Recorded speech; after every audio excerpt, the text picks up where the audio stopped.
Welcome to the Proposal Development and Navigating Federal Granting Agencies Workshop. My name is Jaclyn Shaw. I work for the Office for Research and the Office of Research Support. I'm a Faculty Development Coordinator. The co-facilitator today for this workshop is Raquel Shrager. Hi there, I am the Research Program Coordinator in the Office for Research Support with Jaclyn. I help with all the interdisciplinary research initiatives and limited submissions. Okay, so before we get started and discuss objectives today, I just want to show this quote that comes from the Social Sciences Research Council, and it talks about, in all probability, the quality of science of the applications in the 10% below the cutoff for funding agencies is not significantly different from that in the 10% just above the cutoff. So in other words, what this is saying is that the margin between those who are funded and those who are not funded is so small that the small details count. And that's where grantsmanship comes in. And today we're going to go over that along with some technical points that need to be remembered when you're putting together a proposal, regardless of it being a federal or a private funding agency. Okay, so the objectives today, we have 3 of them. One of them is to go over the planning process behind getting ready to submit a grant proposal. The second is going to be the actual proposal development and all of the criteria that needs to be included in a grant proposal. And third, we're going to discuss the peer review process, which is very important to understand when you're putting a proposal together, because that determines how responsive you're going to be to the proposal's requirements.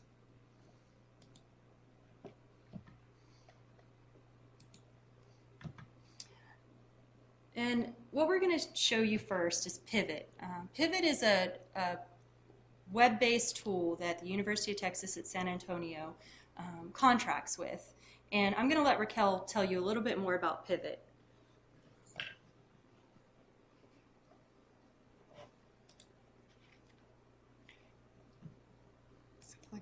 So the University of Texas San Antonio has an account with the Community of Science.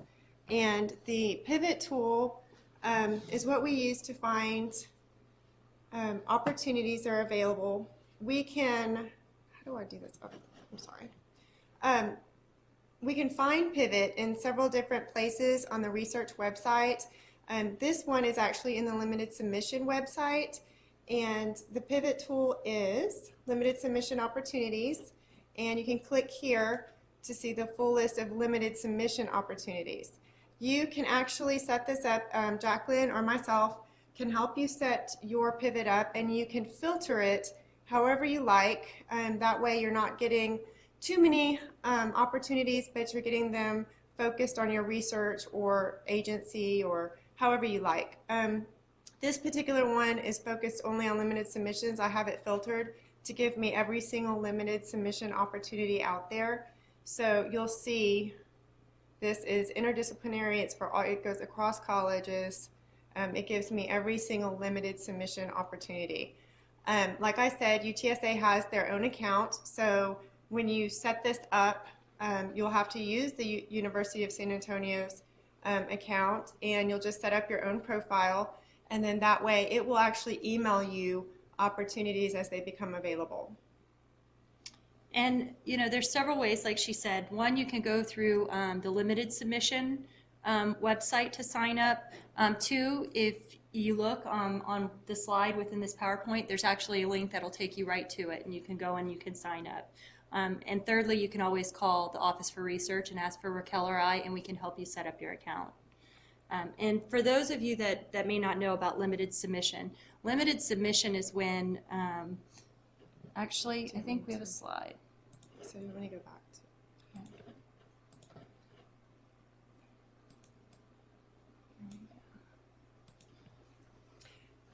to. So limited submission opportunities are those that are limited by the agency. Sometimes agencies will limit the number. Sometimes it's 1. They'll accept 1 from a particular institution. Sometimes they'll have 1 from each college. Anytime an opportunity is limited, it has to go through an internal review process here at UTSA. Okay. And then one other way of finding funding opportunities we want to show you is not only can you go through Pivot, but you can also go directly to the federal agencies or foundation websites. They usually have a link to grant funding, funding opportunities, and you usually can get a list of everything that's open and current and that you're able to apply for. Deadlines with grants are varied. They can range from 30 days to 6 months. So it's very important that you keep your eyes opened and that you search for federal and private sector funding opportunities constantly, especially if you need funding to keep your research going. Up here we have the page for grants.gov, which is where all federal funding opportunities are posted. National Science Foundation and NIH, National Institutes of Health, but almost every federal and private foundation funding source is posted on their webpage. Can I add something? There is a new trend that I've noticed lately. NSF will actually send me, because I've set up my NSF so they can send me announcements as they become available. They're actually inviting you to webinars that way too. So before they actually put out the announcement, they're inviting you to attend webinars to discuss some of the things that they're going to be asking for once the announcement comes out, some of the requirements. It's really important. So if you do register for NSF or NIH to be notified of opportunities, make sure you pay attention to those webinar opportunities as well. Okay. So let's move into the planning process of writing a grant proposal. Usually, in almost all cases, there's going to be a request for proposal or a request for funding announcement. It's some type of document that lists out what the funding agency is looking for, what the criteria is that you have to put in your grant, and it'll talk about funding limits and eligibility criteria. As far as eligibility goes, it's very important that you read it. That's where you might see if it's a limited submission opportunity. You might see if you're an academic institution, if you're eligible. So the RFP or the RFA is very, very important. It'll also give you information what they're looking for as far as the mission of the agency goes. It'll tell you who the contacting person is at the organization. And it's very important that you read through this from beginning to end. And I know I always read through it several times because the smallest details can disqualify you from a funding award. So it's very important that you read it from beginning to end. And it's also a very good thing for you to reach out to someone else within your organization or another colleague that's actually applied for this particular funding announcement, or maybe for another one from that same funding agency. And it doesn't hurt to reach out to the contacting person within that granting agency, and we'll talk a little bit more about that. Okay, so research service centers. Here at the University of Texas at San Antonio, a researcher can't just apply for a grant on their own. They have to go through a process that's set up, and most universities have this in place. And it's because once a grant is awarded, there's responsibility not only to the researcher, but also to the institution. So the research service centers are where here at UTSA, a researcher or staff member can go and apply for a grant. And the core functions of these research service centers, which fall underneath the Vice President for Research, they're actually the Office of Sponsored Programs Administration, is there to assist with proposal development, not to write your grant for you, but to actually help you making sure that it's meeting all of the criteria that they're looking for, that you're responsive to the RFP. They help with award negotiation and acceptance if you are awarded a grant. They do award setup, and they have award administration. They manage, they monitor, and they help you report. And then they also help with the award closeout. So they're a great benefit to any researcher, any department, or any college when it comes time to apply for a grant, and especially once you're awarded. They do need, each RSC, I believe, has their own time period that they need to review grants or proposals before they go out. I think it's usually about 5 days. It's important to stay in touch with them and really work with them when you are working on a proposal. They're going to catch important things like cost sharing, institutional support, anything that might be a hang-up or a roadblock later, they'll identify up front. So it's important to really talk to them about what you're proposing. Okay, and so here are the 6 research service center directors. There are actually 6 research service centers. There's one for the downtown campus. Jean Cody, she's responsible to the College of Architecture and the College of Public Policy. Then there's Juliet Ray, she's over the College of Education and Human Development. Then there's Kirsten Wilsey, she's the RSC Director for Engineering, and she's actually the interim Director for Sciences. right. And that's a temporary fix until we get a new director. They're working on that now. And then Mario Medina, he is the Research Service Center Director for Economic Development. And then Jennifer Silver for Liberal and Fine Arts, and she also covers the College of Business and the Honors College. So these representatives are there every day of the week to help researchers apply and manage grant awards once they're received. Okay, so now we're going to move from the planning process to the actual proposal development stages. Once you've done all of your planning, you know what you're going to apply for, what your research is, you found an opportunity that is a perfect fit, you're eligible, your institution's eligible, and the missions match the mission of your research with the mission of that funding agency. Now it's time to begin proposal development.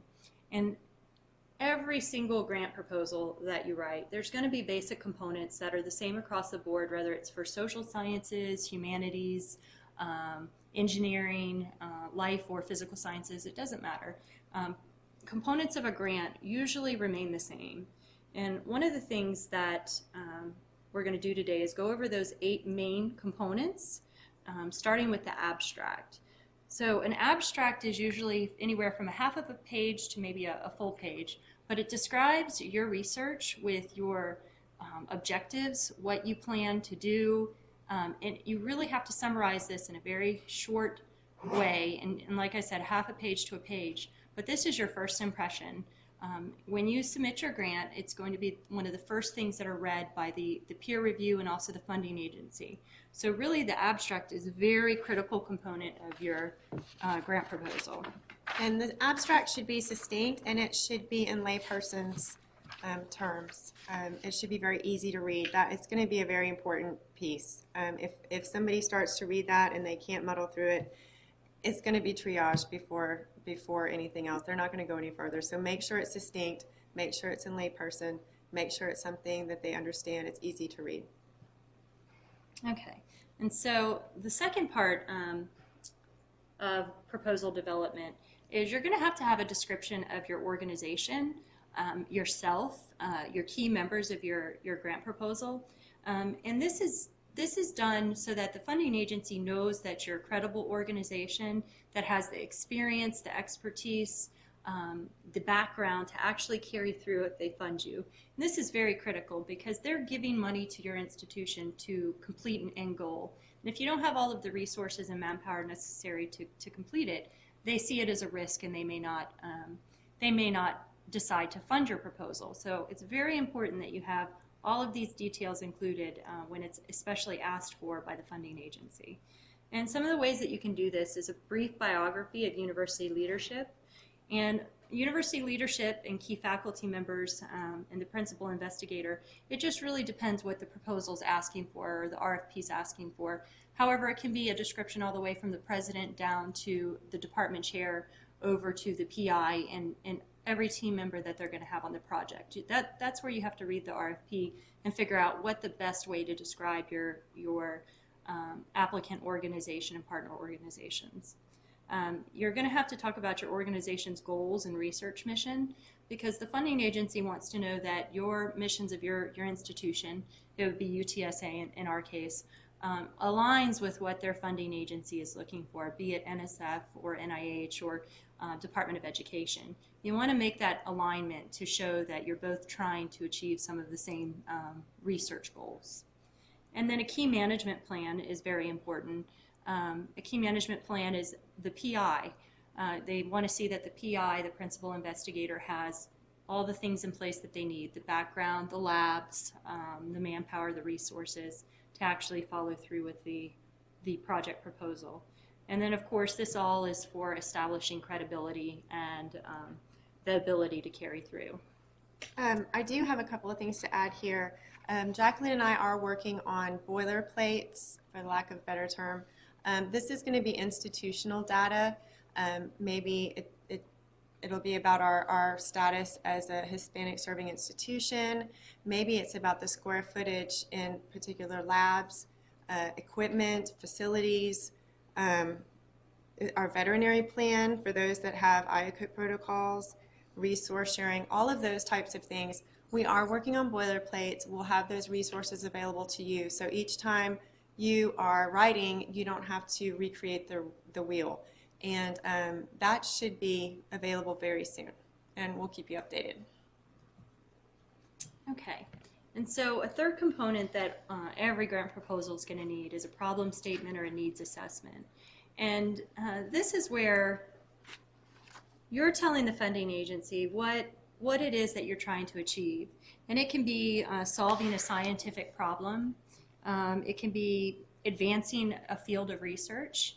And it can be all the way down to helping a population. It depends on what type of subject matter you're working in and what federal agency you're writing to. But it's very important that you establish that because they want to see what the core goal is and what you're planning to change if they fund you. They want some significant outcome at the end. It should always relate to purpose and objectives. You want to make sure when you do write your problem statement or your needs assessment that you have data, statistical evidence that shows that what you're proposing, that there is reference out there that this problem or this issue exists. You also want to show that it's a statement of broad impact of study. You'll see those words, especially in NIH and NSF. They want to see that it's a broad impact of study. And they want to see that you have a knowledge of your target group, be it a population or something scientific or technological. They want to see that you have the knowledge and the background behind it.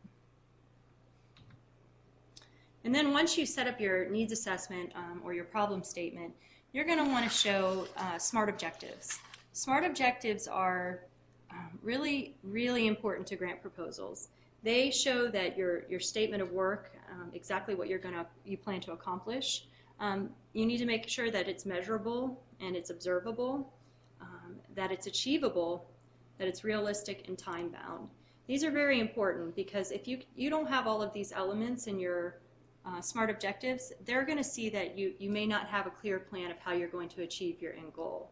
And I have a few examples below of ways that you can do this. You can use words such as increased, decreased, enhanced, improved. It's very important that you use action verbs. And you also want to show how you're going to do this, how you're going to collect and analyze your data and information. And on the next slide, I have an example, and it's a very strong example of a SMART objective.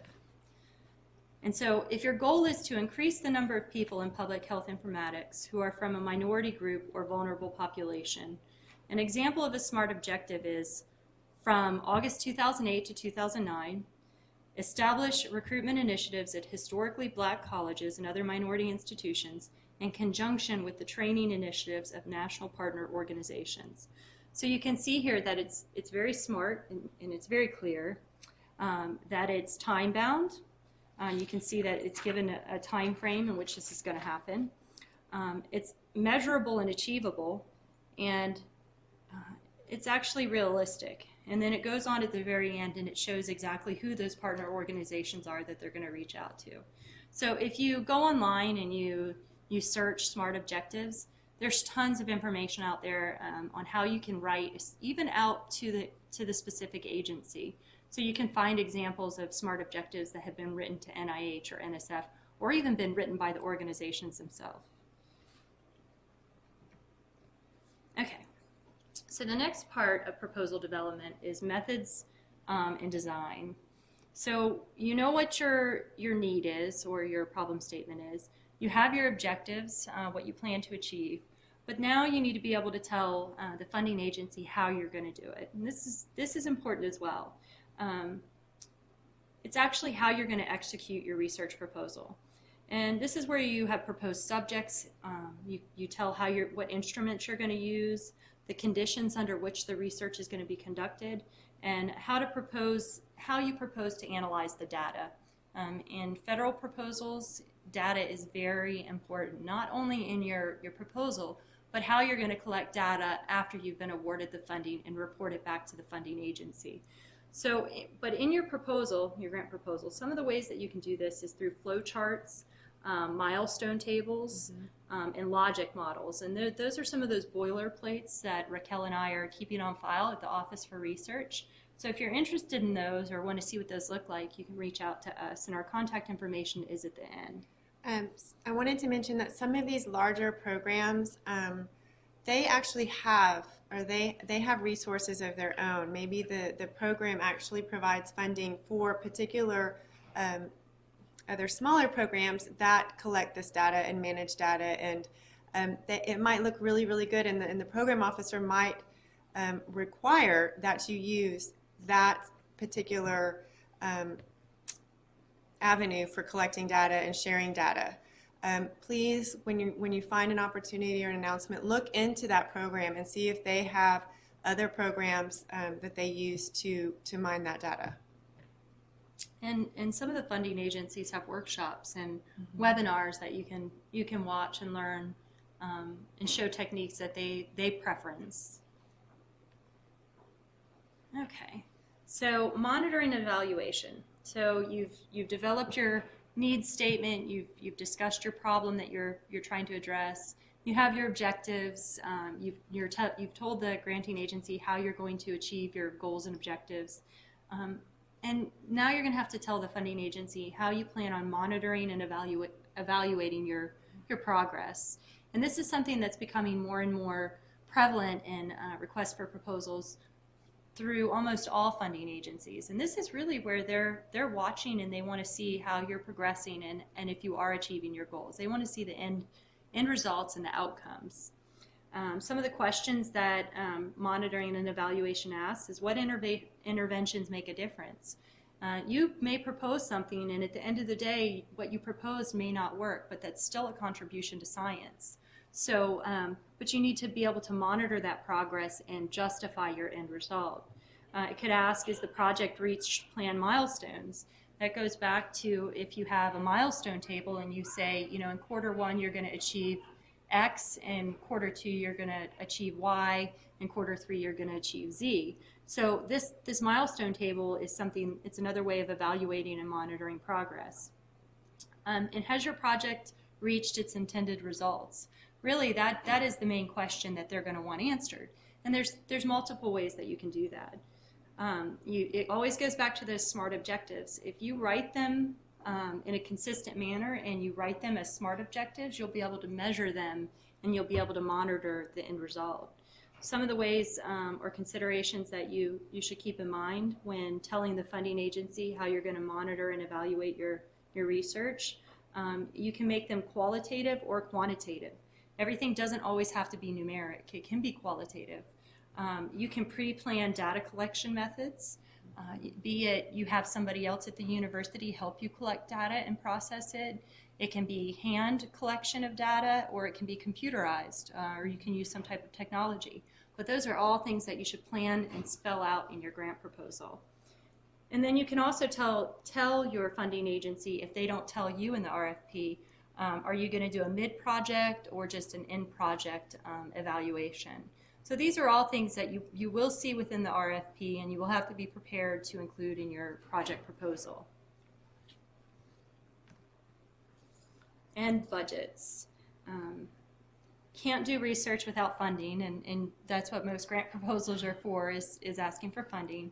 And it's very important that you spell out all of the budget requests, and making sure that you do so in a manner that is within the funding agency's requirements. Some of the elements of a budget are going to include personnel, and this may be personnel of the PI or people within their project or their lab or their college. And you always have to look in your RFP and see what's allowable and what's not allowable. And some funding agencies, they will not pay for a faculty member at a university, but they will pay for a research associate or another postdoc type person. Postdoc or staff member, even administrative staff members sometimes, but you have to read the request for proposal to see what's allowable and what's not. And I've been noticing lately that they're actually getting very particular about what type of salary they're going to cover for some of our faculty members. A lot of agencies now will not cover summer support. They'll only cover a faculty member during the academic year.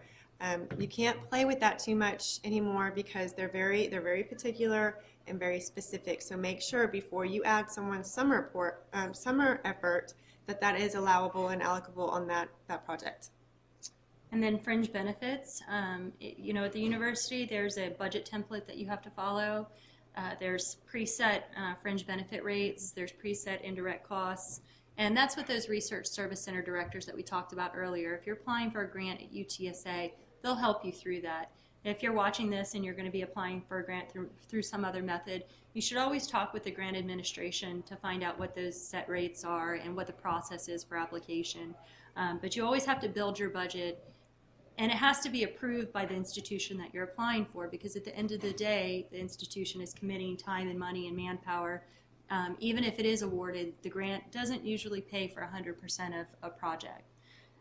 Some of the other items that are going to be reflected in a budget are supplies and materials, equipment. This is another thing that you have to look in your RFP for. Equipment can be anything from a laptop or a handheld computer to a large microscope that costs hundreds of thousands of dollars. So you have to see what the criteria is within the RFP, what's considered equipment and what is not considered equipment, what's allowable and what's not allowable.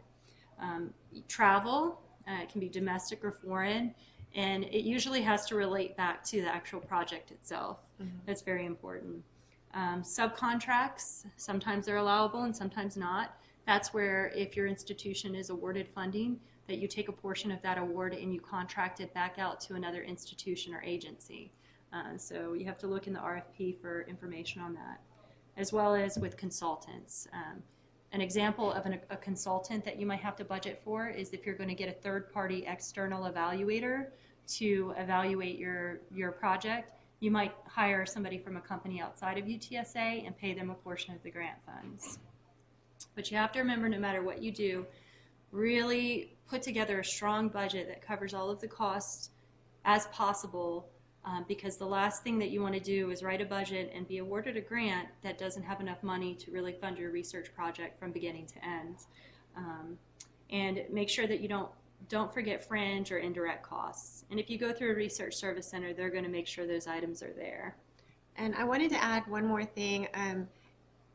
In addition to the supplies, the M&O materials, you want to, if you're planning on publishing during that budget period, you want to add publications separately. It's important for the agency to see that you are planning to publish, and those that money can actually add up pretty quickly. Publications nowadays, $3,000. The agency's going to want to see that you are planning to publish. So don't forget to add the publications if it's allowable. Okay, so we've talked about the planning, the pre-planning before you submit a proposal. We've talked about proposal development, and now a very important factor into whether you get funded or not is whether you understand the peer review process. As in my career, I've written quite a few grants, but I have also sat through the peer review process on several federal funding opportunities. And really, the peer review process is something that if you understand it and you write your grant and your proposal to accommodate the peer reviewer, you stand a greater chance of being funded than a person that does not. And this right here is just a little cartoon that really shows the matter as it is. When you're being peer reviewed, it can be a tough, rough experience from beginning to end, because at times your grants are going to be critically reviewed, and you're going to get comments back that say, you know, what it is that was responsive and what was not within your proposal. And, you know, you spend a lot of hours, sometimes you can spend weeks and weeks putting together a grant proposal, and then it's peer reviewed, and whether you're funded or not funded, to have that critical feedback, it can be rough. But actually, what we've come to find is that it's actually a positive thing, because if you take the peer review process and all of the input and you apply it to each application that you put forward in the future, you're going to just put together stronger proposals over and over. So we're going to talk about the peer review process a little bit. So funders base their reviews and decisions based on specific criteria and priorities. This is going to be in every request for proposal that you read. It's going to tell you really exactly what they want to see. And if you learn to read your request for proposals and you read them over and over, and you make sure you write your grants in the criteria that they give you, you really stand a better chance of being funded. Some examples below.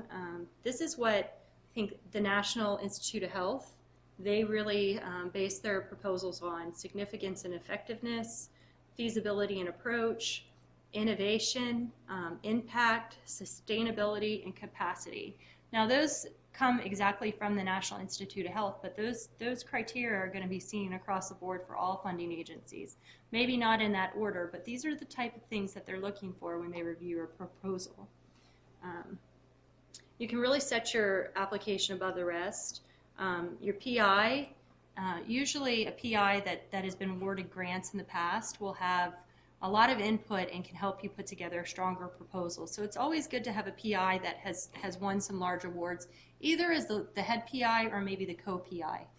But it's very important that you look to other PIs that have been awarded grant funding in whatever federal agency or private agency you're pursuing funding. Okay, so an example of what a peer review process looks like. Everybody submitted their grants by the deadline, and the federal agency now has 100 proposals, and they have to break them into 10, groups of 10, and they have 10 different peer review groups. A peer review group can be anywhere from 3 to 5 individuals. They're usually subject matter experts in the area that the grant proposal was written to. And these groups are going to be responsible for reviewing a set number of proposals. And they can do this in one of two ways. They can do it remotely, where the proposals are sent electronically or via mail, or two, they can come together in a peer review study section where they're actually brought to the same location to sit in a room and talk over each of these proposals and decide which ones move forward for funding consideration.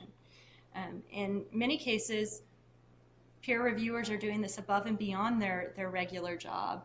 And in some subject matters, you can imagine you have a faculty member who is running a lab or a large research program, and they have classes to teach, and then they also do these peer reviews on top. So you can imagine this might be like the end of the day or the last thing that they do with their last bit of energy. During vacation. And during vacation, yes. So you can't really control the state of your reviewer, but what you can control is what's in your proposal. So no matter what that peer review group looks like or how tired that peer reviewer may be, you're giving the most responsive proposal possible, so it makes it easy for them to read. You can make sure that you deliver a strong idea, and that abstract, if you capture the peer reviewer's attention with that abstract, they have a greater chance of going into your proposal and reading the full thing with an open mind. And that's where we can't express enough that when you write the abstract, your peer reviewers, they may get 10 proposals and they're going to read 10 abstracts. And if they don't like 3 or 4 of the abstracts, they may never really even read the full proposal. So it's absolutely critical that you write a very strong abstract and that you give them a proposal that's responsive to the criteria that was written in the request for proposal. You want to be clear and concise. And go back to those objectives. You want to make sure that your objectives are clear and understandable so that your peer reviewer knows what you're trying to achieve and how you're going to get there. And you want to make sure that you deliver quality writing. You can't express enough. Grantsmanship is critical, because if it's not well written and punctuation is not in place and it doesn't flow well, your peer reviewer can get irritated very quickly.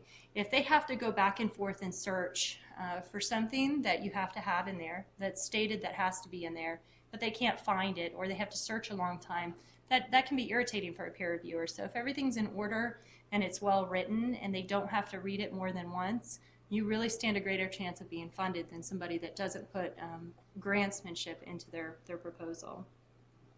And, at the very end it says, develop the proposal exactly according to the grant guidance. Sometimes it's so clear in the grant guidance, it's numbered, 1 through 20, this is the elements that you have to put in your proposal. And if you put them in that order, it's very easy because much of the time you're scored based on those criteria that they give you. So if it's easy to find and it's in order, you're going to have a higher score.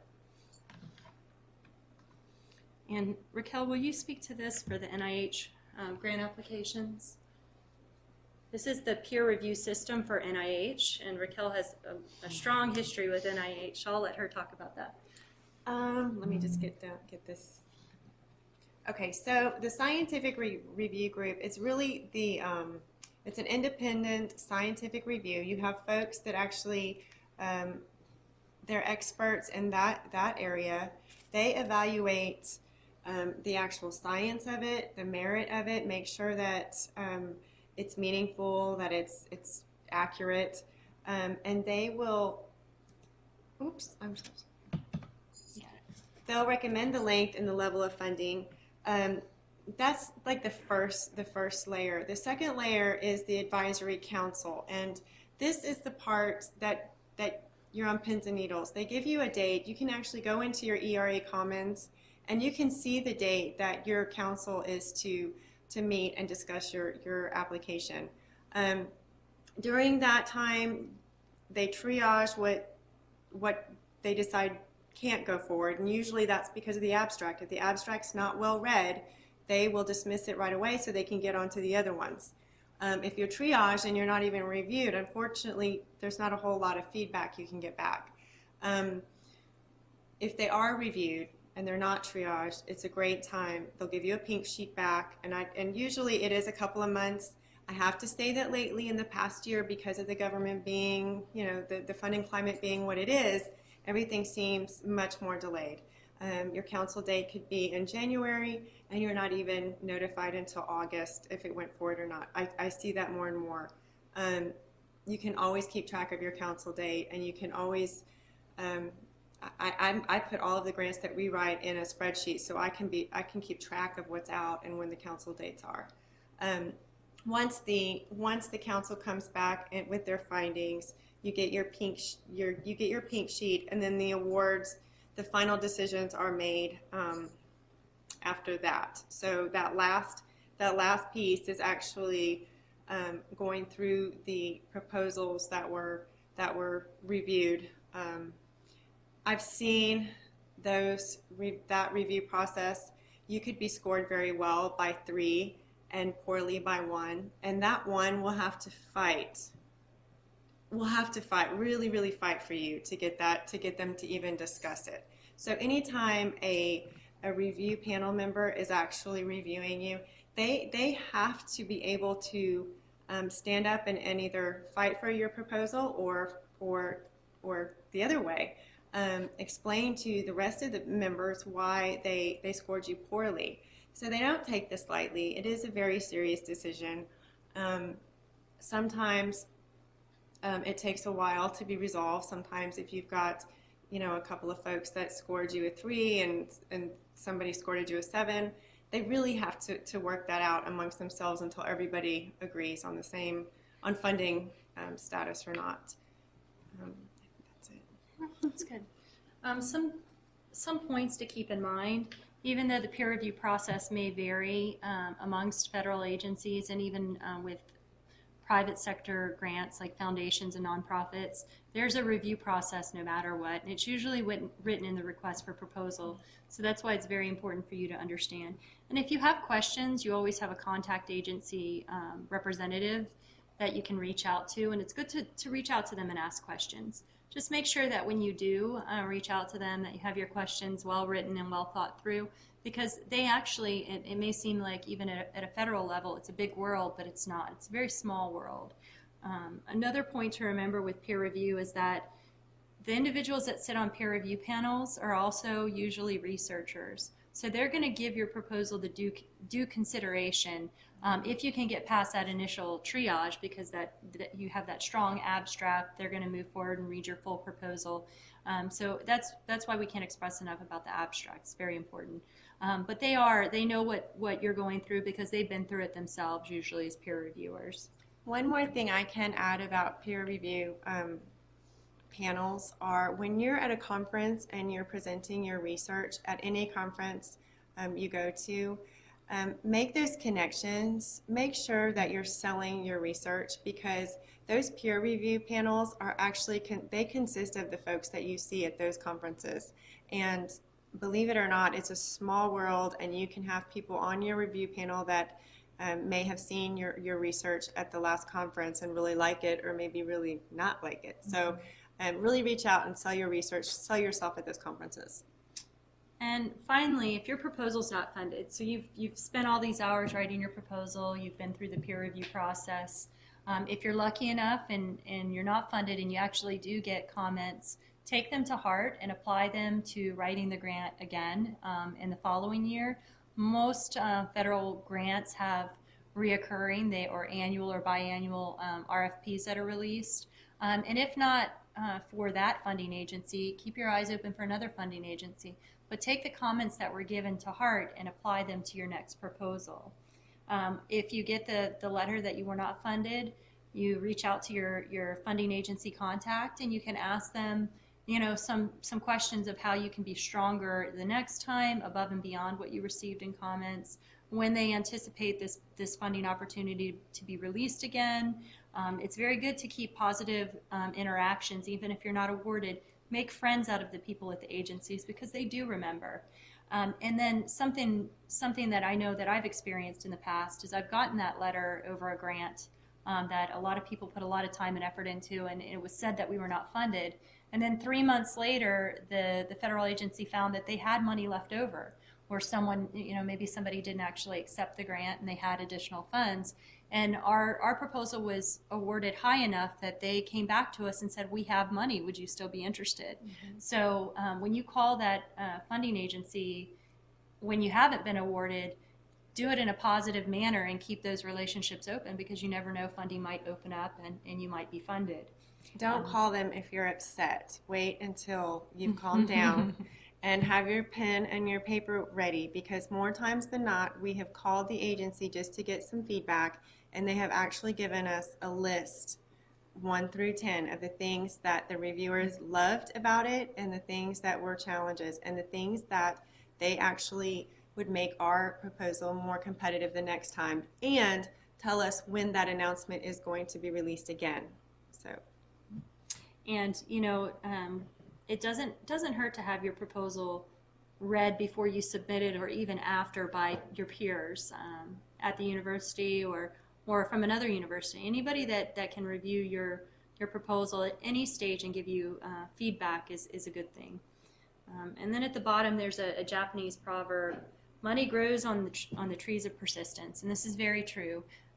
Grant proposal development and grant writing is a process that you're not always going to win. No grant writer or grant writing team has ever won every proposal that they put forward. So you have to be ready to write some, win some, lose some, and do well with the awards once you have them.